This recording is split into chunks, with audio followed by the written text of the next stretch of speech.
Hello friends, स्वागत है आप सभी का हमारे चैनल क्विक स्टडी में। मैं कुमार बेस्ट। इस वीडियो के माध्यम से दोस्तों आपके यहाँ पर कराऊंगा केमिस्ट्री का दोस्तों टॉपिक। बहुत ही महत्वपूर्ण क्वेश्चन आपको मिलेंगे दोस्तों, जो आपके बहुतायत पूछे जाते हैं। ये दोस्तों हमने खास तौर पर टॉपिक बनाया है टेक्निकल और एनए के लिए दोस्तों, जो कि आपका एग्जाम में बार बार जो क्वेश्चन आते हैं उस प्रकार के क्वेश्चन को दोस्तों हमने यहाँ पर लिया है। तो आराम से आप इनको देखेंगे दोस्तों, पूरे टॉपिक को, और सभी क्वेश्चनों को तैयार करेंगे। तो आइए शुरू करते हैं। आराम से आप देखिए वीडियो को शुरू से लेकर आखिर तक। और यहाँ पर देखिए दोस्तों, यदि आपने हमारे चैनल को सब्सक्राइब नहीं किया अभी तक तो प्लीज़ हमारे चैनल को सब्सक्राइब कीजिए और बेल आइकन को प्रेस करना ना भूलेगा दोस्तों, ताकि हमारे वीडियोज़ की नोटिफिकेशन आपको प्रथम प्राप्त हो सकें। तो आइए शुरू करते हैं। कॉपी और पेन आप निकाल लेंगे दोस्तों। आपको जो भी महत्वपूर्ण वाले फॉर्मूले मिलेंगे, जो भी दोस्तों आपको यहाँ पर क्वेश्चन मिलेंगे, उनको आप नोट करते रहेंगे। तो देखिए पहला क्वेश्चन क्या दिखता है दोस्तों आपको, इलेक्ट्रॉन की तरंगदैर्ध्य प्रवृत्ति का व्यंजक क्या है। दोस्तों यहाँ पर देखिए, जो इलेक्ट्रॉन होता है दोस्तों, उसकी वेवलेंथ जो होती है उसको दिखाने वाला कौन सा वाला फॉर्मूला यहाँ पर होता है, या फिर आप इसे कह सकते हैं दोस्तों डे ब्रोगली का इक्वेशन कौन सा वाला है। तो यहाँ पर देखिए डे ब्रोगली करके ज़्यादातर आता है, तो ये भी आप नोट कर लेंगे इसी क्वेश्चन को। तो यहाँ पर देखिए दोस्तों, आपका लैम्डा बराबर H/P होगा, या फिर लैम्डा बराबर P/H होगा, या लैम्डा बराबर 1/T होगा, या फिर कोई नहीं। यहाँ पर लैम्डा दोस्तों आपका वेवलेंथ है, और आपका H क्या है दोस्तों, प्लांक का नियतांक होता है, और वैसे ही आपका P जो है मोमेंटम अर्थात संवेग है। तो यहाँ पर देखिए दोस्तों, ऑप्शन नंबर आपका पहला वाला हो जाएगा, लैम्डा बराबर H/P होता है। ऑप्शन नंबर ए वाला सही हो जाएगा। इसे दोस्तों आप लिख सकते हैं H/mv करके, जहाँ पर mv क्या है दोस्तों, द्रव्यमान गुणा वेग है, अर्थात मास इंटू वेलोसिटी है। तो ये दोस्तों आपका तरंगदैर्ध्य होता है, तो आप नोट कर लेंगे। अगला क्वेश्चन देखिए दोस्तों, यदि डेल्टा एक्स किसी कण की स्थिति निर्धारण में अनिश्चितता है तथा डेल्टा वाई उसके संवेग निर्धारण में अनिश्चितता है, तो आपको बताना है दोस्तों हाइजेनबर्ग के अनुसार। दोस्तों यहाँ पर देखिए आपको क्या दिया है, डेल्टा एक्स क्या है दोस्तों, अनसर्टेनिटी है, अनिश्चितता है काहे में, स्थिति के निर्धारण में। अर्थात दोस्तों यहाँ पर देखिए, जब आप कोई भी एक एटॉम लें, नाभिक है, इसके चारों ओर दोस्तों कोई इलेक्ट्रॉन घूम रहा है मान लीजिए। अब देखिए आपको इलेक्ट्रॉन की पोजीशन बतानी है, उसकी वेलोसिटी बतानी है दोस्तों। तो आप क्या करेंगे, आपने मान लीजिए पोजीशन को बताया, तो लगभग दोस्तों पोजीशन आपने बताया कि यहाँ से लेकर लगभग यहाँ तक होगी। तो इसमें दोस्तों एक प्रकार की क्या है, अनिश्चितता है। आपको क्लियर पता नहीं है कि आपका कहाँ पर होगा, तो ये अनिश्चितता दोस्तों आपकी डेल्टा एक्स हो गई पोजीशन में। और वैसे ही दोस्तों जो आपकी वेलोसिटी है, जो आपका संवेग यहाँ पर हो रहा है, उसमें दोस्तों जो आपकी अनिश्चितता है वो आपने बता दी कि डेल्टा वाई है। तो यहाँ पर देखिए दोस्तों, यदि आपकी दोनों ये वैल्यूज़ आपको दी हैं, तब आपका बताना हाइजेनबर्ग के अनुसार क्या फॉर्मूला होता है। या आपका डेल्टा एक्स गुणा डेल्टा वाई बराबर H/2π होगा, या डेल्टा एक्स गुणा delta Y less than H/4π होगा, या डेल्टा एक्स गुणा डेल्टा वाई ग्रेटर और इक्वल H/4π होगा, या फिर कोई नहीं। ये दोस्तों आपके यहाँ पर हो जाएगा ऑप्शन नंबर सी वाला दोस्तों, डेल्टा एक्स गुणा डेल्टा वाई ग्रेटर या फिर बराबर इक्वल दोस्तों H/4π। H/4π दोस्तों एक कांस्टेंट है, तो ये कहता है कि जो आपकी संवेग में अनिश्चितता है और जो आपकी दोस्तों इसकी अवस्था में पोजीशन में जो अनिश्चितता है, दोनों का गुणनफल एक प्रकार से नियत होता है। तो ये दोस्तों यहाँ पर बताता है, और ये लगभग किसके बराबर होता है, H/4π के बराबर होता है। तो ऑप्शन नंबर आपका सी वाला हो जाएगा। बार बार आता है क्वेश्चन दोस्तों, आप इसे नोट कर लेंगे। अगला क्वेश्चन यहाँ पर देखिए दोस्तों, क्लोरीन के अंतिम इलेक्ट्रॉन के लिए चारों क्वांटम संख्याओं का मान ज्ञात कीजिए। दोस्तों यहाँ पर देखिए, क्लोरीन पहले आपको पता होना चाहिए Cl का एटॉमिक नंबर क्या होता है। ये दोस्तों आपका 17 होता है। अब यहाँ पर देखिए आपको बताना है अंतिम इलेक्ट्रॉन के लिए चारों क्वांटम नंबर आपको बताने हैं। क्वांटम नंबर दोस्तों आपको पता होगा क्या होते हैं, एक N होता है दोस्तों, एक आपका L होता है, एक आपका M होता है, एक आपका S होता है। L आपका प्रिंसिपल कहलाता है, L आपका एल्जेब्रिथम कहलाता है, M आपका मैग्नेटिक कहलाता है, S आपका स्पिन क्वांटम नंबर कहलाता है। तो ये चारों हो गई। इनके बारे में दोस्तों हमने पूरा डिटेल में एक टॉपिक भी बनाया था, 1-2 टॉपिक बनाए हैं, वहाँ से दोस्तों आप देख सकते हैं इनको। अब यहाँ पर देखिए दोस्तों, आप कैसे निकालेंगे, पहले आप कन्फिगरेशन करेंगे, 1s2 2s2 2p6 हो गया। यहाँ पर कितने आ गए, 10 आ गए आपके, 7 और बचे आपके, तो 3s2 और 3p5। आप देखते हैं दोस्तों 3p5 में आपका चला गया, तो अंतिम वाले को आप पकड़ेंगे, क्योंकि आपको केवल अंतिम इलेक्ट्रॉन के लिए देखना है। तो इसे आप पकड़िए। तो यहाँ पर आप देखते हैं दोस्तों, आपका 3p5 यहाँ पर जाता है। 3 का मतलब दोस्तों आपका मेन प्रिंसिपल क्वांटम नंबर आपका है। ये दोस्तों आपका कक्षा को बताता है, तो कक्षा मतलब आपका प्रिंसिपल क्वांटम नंबर। तो n बराबर आपको 3 पता लग गया, पहली वैल्यू आ गई। दूसरा दोस्तों यहाँ पर देखिए p आपको मिला है, तो p का मतलब l क्या होगा दोस्तों, l क्या होता है, l आपका सब शेल होता है, अर्थात उपकोष होता है दोस्तों। l बराबर 0 के लिए दोस्तों आपका s होता है, और वैसे आपका l बराबर 1 के लिए दोस्तों आपका p होता है, और l बराबर 2 के लिए आपका d होता है। इस प्रकार से बढ़ता है। तो यहाँ पर आपका देखिए p है, तो आपका इसका मतलब l बराबर 1 हो जाएगा। l बराबर 1 के लिए आपका p होता है, तो 1 हो गया, तो l बराबर 1 आ गया, तो दूसरी वैल्यू आपको मिल गई। वैसे ही दोस्तों आपको m बताना है, तो m कैसे बताएंगे आप p के लिए दोस्तों बॉक्स बनाइए, आपको पता है। इस प्रकार से आप शेलों को सब शेल बनाएंगे, और आपको पता है दोस्तों, एक पहले आप पाँचों को कितने भरने हैं, आपको 5 भरने। देखिए 5 इलेक्ट्रॉन को भरिए, 1 2 3, पहले आप आधा भरेंगे हुंडे के नियम के अकॉर्डिंग, उसके बाद जो बचे हैं 4 5, तो ये पाँचवां आपका ये वाला है। आप ये वाला मत देखिए, ये वाला, क्योंकि आपने पाँचवां जो बाद में भरे उनको आप देखेंगे, तो ये वाला आपका पाँचवां है। अब दोस्तों यहाँ पर देखिए, जो m होता है दोस्तों, l बराबर 1 के लिए m का मान क्या होता है, m का मान 0 प्लस 1 और माइनस 1 होता है। तो ये दोस्तों आपका प्लस है, ये 0 है, ये आपका माइनस 1 है। तो यहाँ पर आपको इसका पूछा गया चूँकि, तो यहाँ पर आपका 0, m बराबर 0 हो जाएगा। तो m बराबर 0 हो गया। अब s बराबर क्या होगा दोस्तों, आप देखते हैं दोस्तों, यदि आपका ऊपर को चक्रण होता है तो आपका प्लस 1/2 होता है, हाफ होता है। यदि आपका नीचे को चक्रण होगा तो वहाँ पर आपका माइनस हाफ होता है। तो यहाँ पर आप देखते हैं नीचे को चक्रण हो रहा है इसका, बाद में भरा गया जो, तो ये दोस्तों आपका -1/2 हो जाएगा। तो ऑप्शन नंबर आपका बी वाला सही हो जाएगा। बहुत ही महत्वपूर्ण क्वेश्चन है दोस्तों। इसके आधार पर देखिए आपको कोई भी वैल्यू पूछी जा सकती है, हो सकता है वहाँ पर आपको केवल n पूछा जाए, या फिर आपका l पूछा जाए, या फिर आपका चारों पूछे जाए, तो आप आराम से बता देंगे। बहुत बार आपको m भी पूछा जाता है। तो इस प्रकार से दोस्तों आप निकालते हैं इनको, पहले कन्फिगरेशन करेंगे, फिर आप इस प्रकार से बांटेंगे बॉक्स में, फिर आप आराम से इनको निकाल लेंगे। अगला क्वेश्चन दिखता है दोस्तों, आपको CaCO3 की आपको 20 ग्राम मात्रा में मोलों की संख्या बतानी है। दोस्तों देखिए, बार बार आपका मोलों की संख्या पूछा जाता है, मोल नंबर आपको पूछा जाता है।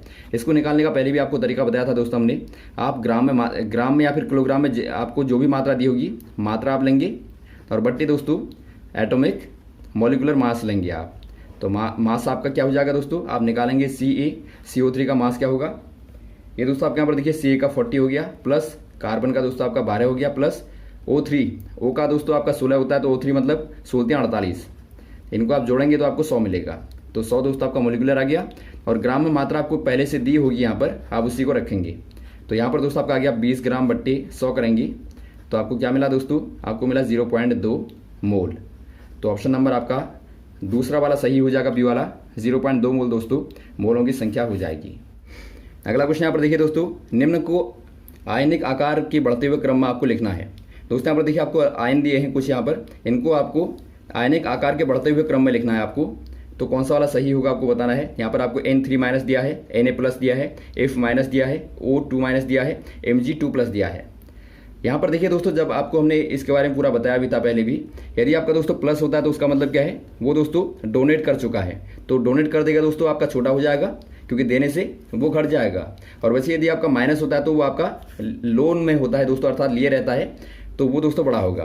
तो आराम से आप देखते हैं यहाँ पर देखिए, यहाँ पर 3 लोन में घूम रहा है, ये आपका 1 लोन में है, ये आपका 2 लोन में है, ये आपका डोनेट करके घूम रहा है, और ये आपका डोनेट करके। तो यहाँ पर आप देखते हैं क्लियर दोस्तों, आपका सबसे छोटा वाला कौन सा वाला है, Mg2+ है। उसके बाद में आपका दिखता है आपका Na+ है, फिर आपका दिखता है दोस्तों F-, फिर आपको दिखता है O2-, फिर आपका दिखता है N3-3-। तो ऑप्शन नंबर आपका बी वाला दिखता है आपको, बी वाला आपका सही हो जाएगा। तो इस प्रकार से दोस्तों आप बढ़ता हुआ क्रम आराम से बता देंगे। अब दोस्तों अगला क्वेश्चन आता है, देखिए Cu2+, अर्थात दोस्तों कॉपर 2+ का आपको बताना है नेचर क्या होगा, प्रकृति क्या होगी, अर्थात दोस्तों आपका चुंबकीय होगा, अनुचुंबकीय होगा, क्या होगा। इसको निकालने का दोस्तों आपको बताया था हमने पहले, सबसे पहला काम आपको Cu का पता होना चाहिए, एटॉमिक नंबर। आपको दोस्तों देखिए एटॉमिक नंबर बहुत सारी जगह पर काम आएगा, तो आपको एटॉमिक नंबर पता होने चाहिए। इससे दोस्तों आप क्या निकालते हैं, आप बहुत सारी चीज़ों को निकालते हैं दोस्तों। आप आयनों को निकालते हैं, आप इनके क्रमांकों को बताते हैं, भार को बताते हैं, तो आपको नंबर पता होने चाहिए। देखिए Cu का दोस्तों आपका होता है कितना, 29 होता है। तो इसका कन्फिगरेशन पहले आप करेंगे दोस्तों, क्या हो जाएगा, 1s2 2s2 2p6 हो जाएगा, फिर आपका 3s2 3p6 और 3d10। फिर आपका दोस्तों एक और बचता है, आप इसको आप अलग लिखना चाहे तो पहले आप अलग भी कर सकते हैं, 2, फिर यहाँ पर आपका 8, फिर यहाँ पर आपका कितना हो जाएगा दोस्तों, 6 2 8 और 18 हो जाएगा। फिर आपका दोस्तों एक और बचता है, तो एक और बचेगा तो आपका 4s1 में चला जाएगा, तो चौथे वाले में चला गया। अब आपको 2+ यहाँ पर लिखा गया, देखिए दोस्तों ऊपर यदि आपका 2, ये आपका Cu के लिए था, अब 2+ करेंगे तो आपका, तो 2+ करने का मतलब आपने 2 डोनेट कर दिए। तो आपको यहाँ पर देखिए प्लस का मतलब ये नहीं करना, आपको जोड़ना नहीं है बल्कि घटाना है, क्योंकि आपने 2 को दे दिया, तो 2 कम कर देंगे आप। 2 कम करेंगे तो आपका क्या बचेगा दोस्तों, 1s2। आप सीधा अंतिम में आइए, देखिए ज़्यादा इनको लिखने की आवश्यकता नहीं है, क्योंकि ये आपके वैसे ही रहेंगे। केवल आपका यहाँ पर देखिए एक ये कम हो गया, 4s1 कम हो गया, और दूसरा दोस्तों आपका 10 में से 1 चला जाएगा। तो आपका क्या बचा दोस्तों, अंतिम वाला बचा आपका 3d9। केवल आपको पीछे वाले को देखना है, ज़्यादा नहीं देखना, क्योंकि ज़्यादा देखने से समय बर्बाद होगा आपका। तो ये आपका यहाँ पर हो गया, 3d9 हो गया। अब दोस्तों आपको यहाँ पर देखिए डी में आपको पता है क्या होता है, डी में आपके दोस्तों 5 होते हैं, 5, यहाँ पर आपके सब शेल बना दिया आपने 1 2 3 4 5। तो आपको 9 को भरना है, तो 1 2 3 4 5, पहले आधा भरेंगे, फिर 1 5 6 7 8 9। अब आप देखते हैं दोस्तों एक आपका खाली रह गया, अर्थात अनपेयर रह गया। तो अनपेयर रहने का मतलब है ये आपका दोस्तों क्या होगा, चुंबकीय प्रवृत्ति को शो करेगा, क्योंकि दोस्तों आपका जो फ्री इलेक्ट्रॉन है ये भागता रहेगा और ये चुंबकीय प्रवृत्ति को भी दिखाएगा दोस्तों, और ये आपका विद्युत को भी दोस्तों यहाँ पर दिखाएगा। तो ऑप्शन नंबर आपका कौन सा हो जाएगा दोस्तों, आपका अनुचुंबकीय वाला पहला वाला सही हो जाएगा। कभी आपका आता है दोस्तों Cu1+, तो 1+ में देखेंगे दोस्तों आपका देखिए पूरा का पूरा भर जाएगा, ये आपका कट जाएगा, तो ये आपका पूरा का पूरा दोस्तों एक प्रकार से स्टेबल हो जाएगा। तो वहाँ पर आप कहेंगे दोस्तों ये आपका प्रतिचुंबक हो जाएगा। तो आपका Cu1+ दोस्तों आपका प्रतिचुंबक है, जबकि Cu2+ दोस्तों आपका अनुचुंबक है। तो ये आपको ध्यान देना है। अगला क्वेश्चन यहाँ पर देखिए दोस्तों, हैलोजनों का सही इलेक्ट्रॉन बंधुता का क्रम कौन सा होगा। दोस्तों यहाँ पर देखिए इलेक्ट्रॉन की बंधुता का जो सही क्रम होता है हैलोजनों का, हैलोजन आपको पता होगा दोस्तों FCl Br होता है। तो इनमें से आपका सही क्रम कौन सा वाला होगा। दोस्तों यहाँ पर देखिए इलेक्ट्रॉन बंधुता की बात करें दोस्तों, इनमें दोस्तों यहाँ पर देखिए आपका I सबसे कमज़ोर होता है, फिर आपका Br कमज़ोर होता है दोस्तों, फिर आपका F होता है, फिर आपका Cl होता है। यहाँ पर आप ध्यान देंगे दोस्तों I Br F Cl, तो ऑप्शन नंबर आपका डी वाला सही हो जाएगा, सी वाला सही हो जाएगा। और यहाँ पर देखिए दोस्तों बहुत बार क्या लिखा रहता है I Br और Cl F, ये दोस्तों आप यहाँ पर क्या काहे को दिखाता है, विद्युत ऋणात्मकता को दिखाता है। यदि आपका विद्युत ऋणात्मकता पूछा जाए तो सही क्रम दोस्तों आपका ये वाला होगा। तो आप लिख लेंगे विद्युत ऋणात्मकता का सही क्रम ये वाला है, क्योंकि दोस्तों आपका फ्लोरीन क्या होता है, बहुत छोटा होता है क्लोरीन के कंपेयर में, लेकिन बंधुता देखेंगे दोस्तों आपका क्लोरीन की ज़्यादा बंधुता होती है एफ की तुलना में। तो ये थोड़ा सा आपको कन्फ्यूजन नहीं होना है, यहाँ पर कन्फ्यूज नहीं होना है। तो बहुत बार क्वेश्चन ये भी आता है दोस्तों, बताइए सबसे रिएक्टिव कौन सा वाला होता है, या फिर आपका बताइए सबसे ज़्यादा विद्युत ऋणात्मक वाला एलिमेंट कौन सा वाला होता है। वहाँ पर आप F- में करते हैं, क्योंकि F- क्या होता है, छोटा होता है दोस्तों, इसीलिए ज़्यादा यहाँ पर विद्युत ऋणात्मक होता है। अगला क्वेश्चन देखिए दोस्तों, आपको दिया है CaCl3 की लुईस संरचना आपको बतानी क्या होगी। देखिए दोस्तों आपका लुईस संरचना, या फिर आप कहें डॉट, यहाँ पर बिंदु संरचना कहें, डॉट स्ट्रक्चर कहें, तो ये आपको पूछा जाता है बार बार। तो यहाँ पर कौन सा वाला होगा आपको बताना है। इसको निकालने के लिए दोस्तों आपको देखिए दोबारा वही आवश्यकता पड़ेगी कि कार्बन में कितने आपके एम्पेयर होते हैं। आपको पता है दोस्तों 4 एम्पेयर होते हैं, और वैसे आपका H में कितने एम्पेयर होते हैं, 1 एम्पेयर होते हैं। और वैसे आपका Cl में कितने एम्पेयर होंगे दोस्तों, Cl का चूंकि दोस्तों आपका 17 होता है, तो आप कन्फिगरेशन करेंगे 2 8 7, तो आपके 7 एम्पेयर हैं। कन्फिगरेशन दोस्तों आपको फटाफट आना चाहिए, तभी आप क्वेश्चन को कर पाएंगे। तो यहाँ पर देखिए आपके 7 एम्पेयर हैं। तो आप क्या करेंगे, देखिए सी के चारों ओर आप लगाएंगे। पहले आप दोस्तों सी का इस प्रकार से आप बना दीजिए क्रॉस से। उसके बाद दोस्तों आप बनाइए H वाले को, तो H में केवल 1 होता है। और फिर आप बनाइए दोस्तों क्लोरीन वाले को, तो क्लोरीन के लिए दोस्तों आपका Cl में आपके साथ हैं 1 2 3 4 5 6 7, वैसे आपका 1 2 3 4 5 6 7, फिर आपका 1 2 3 4 5 6 7।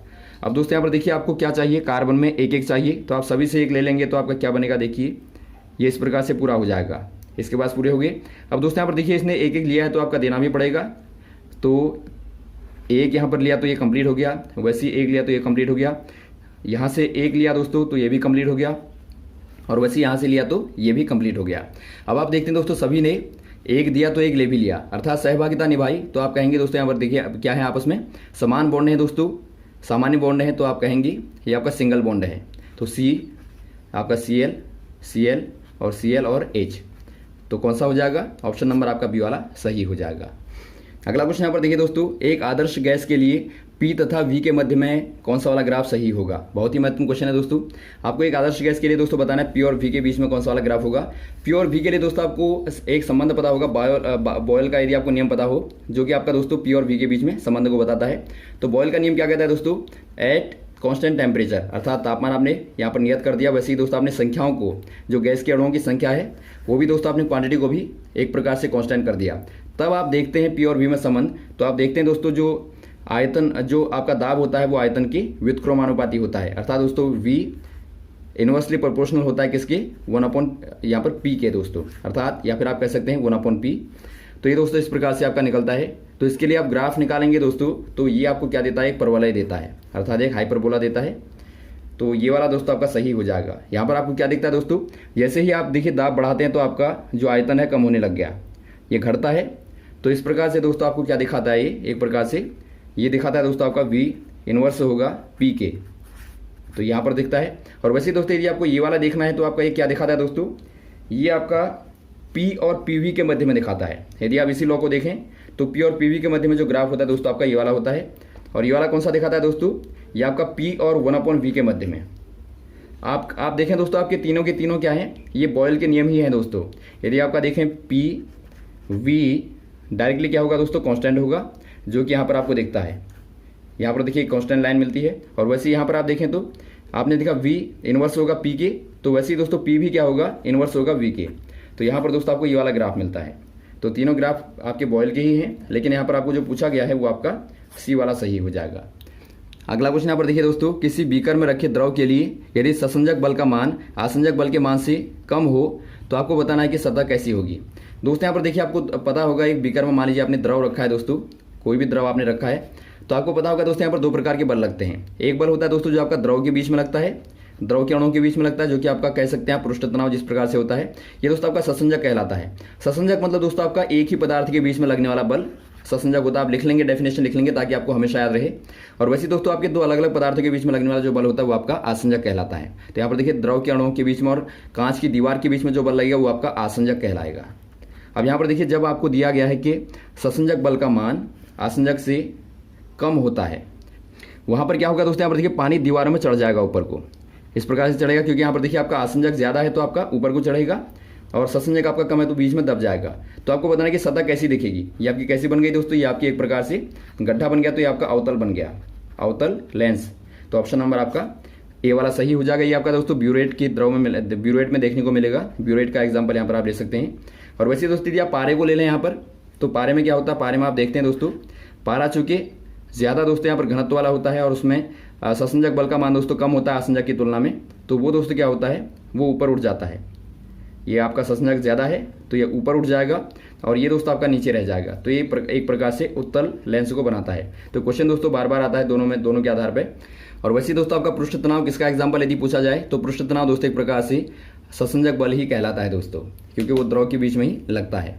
तो ये रहा दोस्तों आपका महत्वपूर्ण टॉपिक जो आपने यहाँ पर देखी। उम्मीद आपको क्वेश्चन समझ में आए होंगे दोस्तों, अच्छे लगे होंगे। यदि आपको वीडियो पसंद आया हो तो आप जरूर लाइक करें, शेयर करें, ताकि सभी लोगों तक पहुंचे दोस्तों। अब हम मिलते हैं आपको अगले टॉपिक में नए क्वेश्चन के साथ में। ओके, थैंक्स, जय हिंद, जय भारत।